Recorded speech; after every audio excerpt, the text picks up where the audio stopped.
What's going on, guys? This is Rob. If you guys enjoy my content, make sure you hit the subscribe button and make sure you hit that little bell so you never miss out on my sexy voice.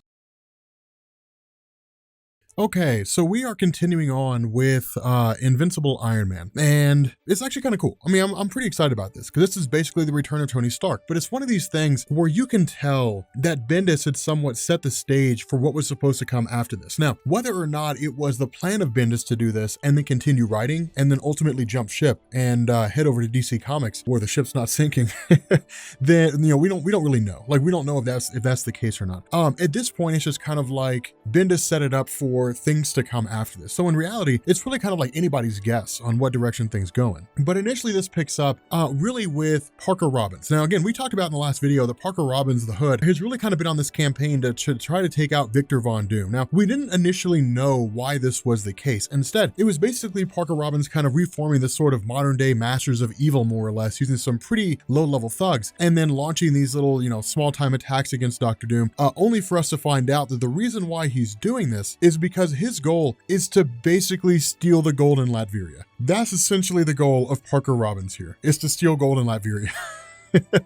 It's a pretty primitive goal, but then again, Parker Robbins was never really that great of a villain in the first place. And so it's one of the cool things that actually goes on here. It's one of the interesting situations. What we end up finding out is that one of the guys he's brought along, a guy by the name of Corruptor, has the ability to basically create these kind of this sort of psychoactive effect in the mind to force people to see like hallucinations or to have the body react in an exceedingly violent way, but he can only do it through like physical contact. But it's kind of a cool thing because then at this point, we switch over to Tony Stark. Now remember, Tony Stark, despite the fact that he's kind of resurrected himself more or less in like a new body, basically, he's been having these hallucinations, with regards to like members of the superhero community and even his own family. And in this instance, he has a hallucination of his dad. Now, in reality, this is really more of like a subconscious concept working its way to the conscious mind and then him basically dealing with it, specifically with regards to the fact that he was adopted, because this was a concept that Tony Stark never really dealt with proper, in the sense that like he knew that he was adopted, but he never really was able to come to terms with his father about it because his father was dead. But in this moment, when he's kind of going through this sort of hallucinogenic state, when his mind is sort of restructuring itself and when his body's physically recovering, he kind of has this internal argument with his father about the fact that,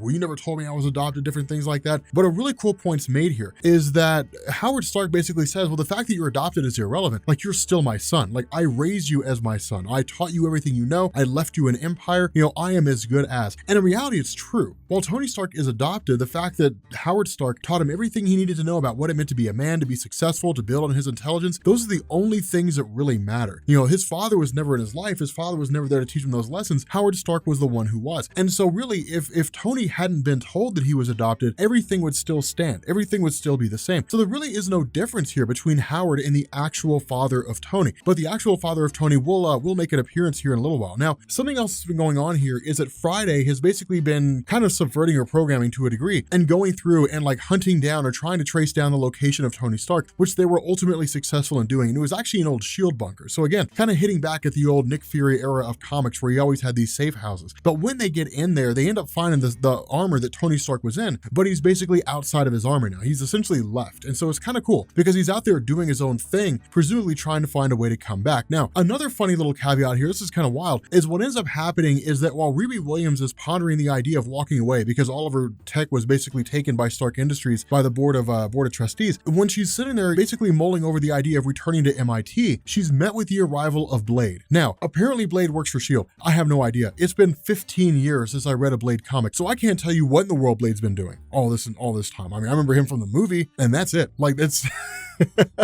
I know almost nothing about Blade. Anything that's happened in the last 15 years, I don't know. But she ultimately ends up basically traveling back to MIT. Now, when she does, what we end up finding out here is that there are a handful of people who are basically trying to track down Tony Stark in addition to Riri Williams herself. One of them is Tony Ho, actually the daughter of Jensen Ho, the person that helped Tony Stark build the Mark I when he was kidnapped in Vietnam. And then the other one, or really there's a couple others, but one of them is Arno Stark. Now, if I'm being honest here, I don't really like the way that Bendis handles Arno Stark. He's just kind of like a guy who's there. And that's sort of disappointing because for those of you guys who read Kieran Gillen's run of Iron Man, Arno Stark played a huge role. The idea of him, you basically, of it being revealed that Arno is the actual biological son of Howard and Maria, that he's basically smarter than Tony Stark, that he's kind of reduced here to just being a guy who needs the help of Riri Williams in order to crack a code. It's kind of weird because it's like saying like Reed Richards can't figure something out on his own, and so he has to go to Iron Man to do it. I mean, you're talking about one of the smartest people on the planet. So the fact that Arno Stark would need anybody is a little mind-boggling here. It's a little weird to me. But again, it does give a pretty cool role to Riri in the sense that she has something to contribute here. But at this point, we basically end up dealing with Iron Man being more or less defeated by Parker Robbins. Now, it's really more of a smaller thing, but this whole situation basically has him traveling back to Latveria, and then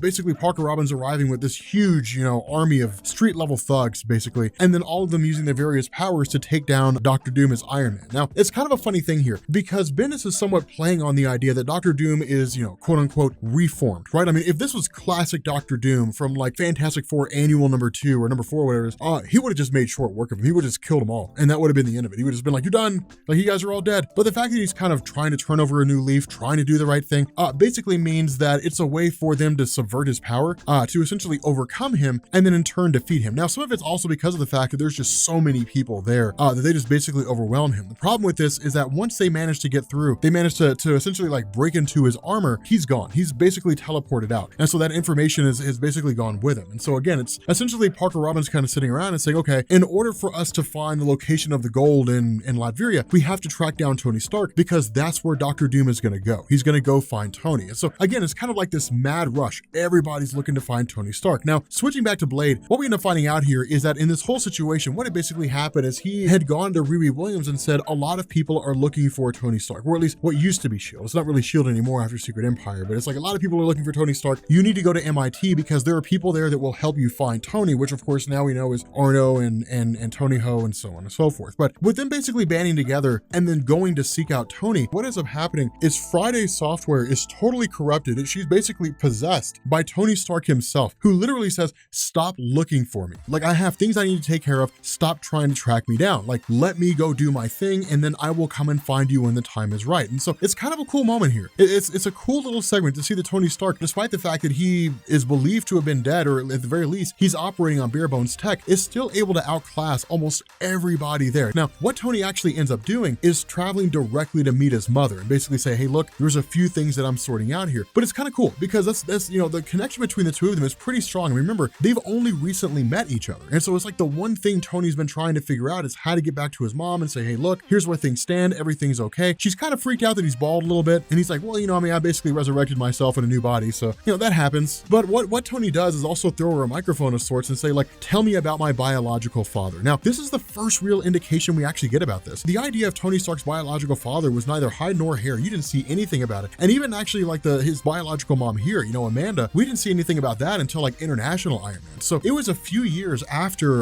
the introduction of the idea that Tony was adopted before we ever even saw any real expansion on that. Now, a lot of that was because Kieran Gillen took off. He basically left and went to go do his own thing. But it is an interesting scenario because what we end up finding out here is that the father of Tony Stark was a S.H.I.E.L.D. agent who turned Hydra, and he actually started selling out S.H.I.E.L.D. agents to Hydra. And it's interesting. I'm not 100% sure how I feel about that, but again, it's kind of a cool situation because what it does is it creates a potential enemy for Tony, in the sense that like, what was his father doing? What were the kind of things that he was getting into? So on and so forth. And then the plot gets even crazier. This is the problem with Bendis writing is occasionally he'll just go off the reservation, but this is actually pretty cool. In the middle of their attempt to find Tony Stark, Riri Williams, Tony Ho, all those guys are met with the arrival of Leonardo da Vinci. Now, on the surface, people are just kind of like, okay, this is ridiculous. And maybe it is to a degree, but recently, we're actually going all the way back. Jonathan Hickman started, I think it was Jonathan Hickman and Nick Dragotta, although I don't remember who it was that actually drew it. They launched a series called S.H.I.E.L.D. And it was a mini series that went 4 issues and then was unfinished for like 7 years or something crazy like that. And recently,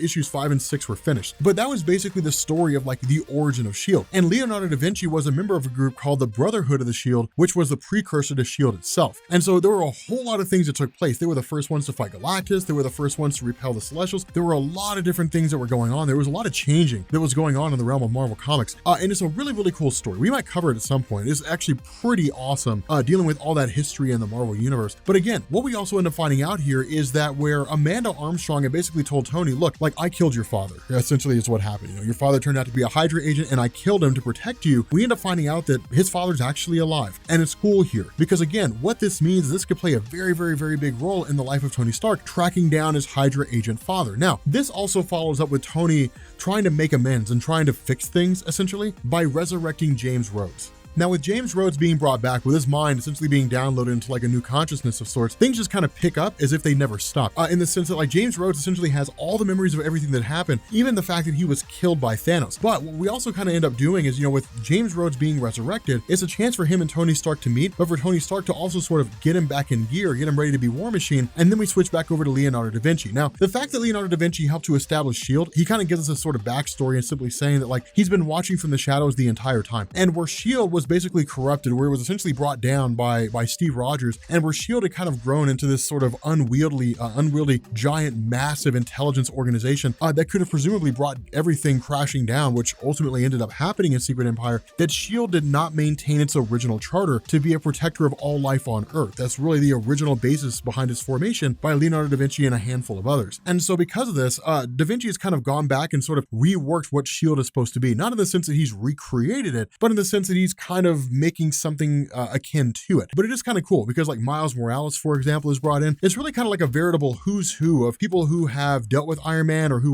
were exceedingly smart or capable in their own right. There's a variety of reasons of, for why people are being brought in here. But the fact remains that what we end up basically doing is picking up with Parker Robbins when we end up learning that with him going after Tony Stark in order to beat Dr. Doom there, and then basically realizing that Tony Stark is missing and that the board of directors, essentially, Eric Lynch, is trying to go through and seize control of the company. Parker Robbins sees it as a means to rule directly. What Parker Robbins does is he basically approaches Eric Lynch and he's like, I can smell a coward from a mile away, and you are certainly a coward. And so the idea is, I've got a gun to your head. You're going to give me power of attorney over like your whole position. And so you're going to step down. I will step into your role, and then I will run Stark Industries. It's actually a genius idea. Now, of course, when you have James Rhodes and then you have Tony Stark respond, as well as Dr. Doom, Iron Man, all showing up at the same time, it's like this massive conflict against the forces of Parker Robbins alongside like all these Iron Man guys. Now, the fight is not supremely drawn out. And so one of the things that ends up happening when Parker Robbins goes to attack Dr. Doom, what he does is kind of undo what it was that Reed Richards did in terms of fixing his face and go back to scarring his face again. Now, this really looks to set the stage for like Dr. Doom going back to his classic outfit. Now, how you do that, I don't really know, because Dr. Doom's face was fixed by the power of the Beyonders, these nigh omnipotent, multiversal beings that destroy the cosmic entities, But once the whole conflict is basically, once it ends, once it all comes crashing down, then what you end up having is Riri Williams, who's essentially kind of taken under the wing, I guess, again, by Tony Stark, as well as James Rhodes, who comes back as War Machine. And then it's just kind of like, what comes next? That's really sort of the question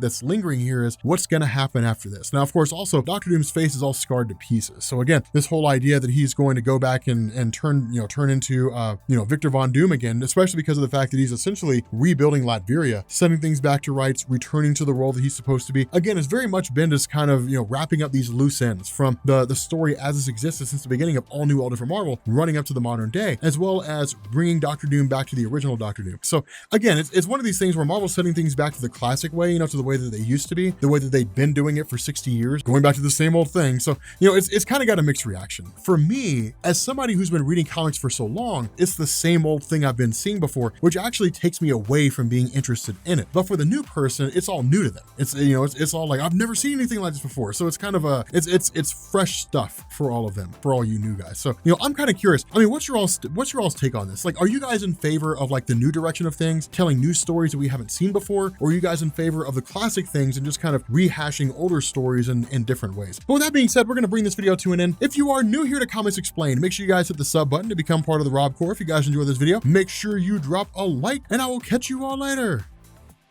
Peace.